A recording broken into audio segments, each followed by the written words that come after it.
ஒசூர் நீதிமன்ற வளாகத்தில் வழக்கறிஞர் ஒருவர் வெட்டப்பட்ட சம்பவம் பரபரப்பை ஏற்படுத்திய நிலையில் நீதிமன்ற வளாகத்தில் பாதுகாப்பை மேம்படுத்த கோரி வழக்கறிஞர்கள் ஆர்ப்பாட்டத்தில் ஈடுபட்டனர். ஒசூர் நீதிமன்றத்தில் வழக்கறிஞராக பணியாற்றி வரும் கண்ணனை பின்தொடர்ந்து வந்த நபர் மறைத்து வைத்திருந்த அரிவாளால் சரமாரியாக வெட்டினார்.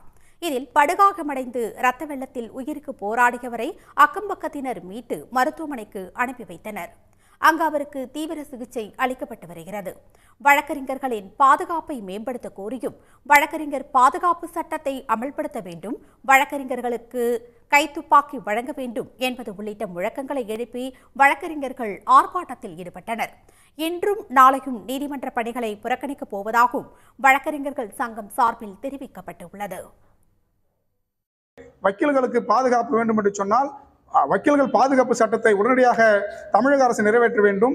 அது மட்டுமில்லாமல் வழக்கறிஞர்களுக்கு உரிய பாதுகாப்பை காவல்துறை வழங்க வேண்டும். துப்பாக்கி ஏந்திய ஒரு பாதுகாப்பை வழங்க வேண்டும், இல்லை துப்பாக்கி வைத்துக் கொள்ள அனுமதி வழங்க வேண்டும் என்பது வழக்கறிஞர் கோரிக்கையாக இருக்கிறது. உண்மையா எங்களை எல்லாருக்குமே ஒரு பெரிய அச்சுறுத்தலாகவும் வழக்கறிஞர்கள் சமுதாயத்துல ஒரு கொந்தளிப்பையும் ஏற்பட்டிருக்கிறது.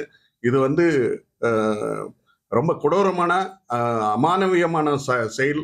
இதை நாங்க மிக கடுமையாக வழக்கறிஞர் சமுதாயத்துக்கு பாதுகாப்பு வேண்டி கண்டிக்க கடமைப்பட்டிருக்கோம் சார். இதனிடையே வழக்கறிஞர் கண்ணனை தாக்கிய நபர் ஒசூர் நீதிமன்றத்திலேயே சரணடைந்தார். முதற்கட்ட விசாரணையில் அந்த நபர் ஆனந்தன் என்பதும் திருமண பந்தத்தை மீறிய உறவால் இந்த தாக்குதல் நடந்திருப்பதும் தெரிய வந்துள்ளது. உடனுக்குடன் செய்திகளை தெரிந்து கொள்ள சன் நியூஸ் பெல் ஐகானை கிளிக் பண்ணுங்க.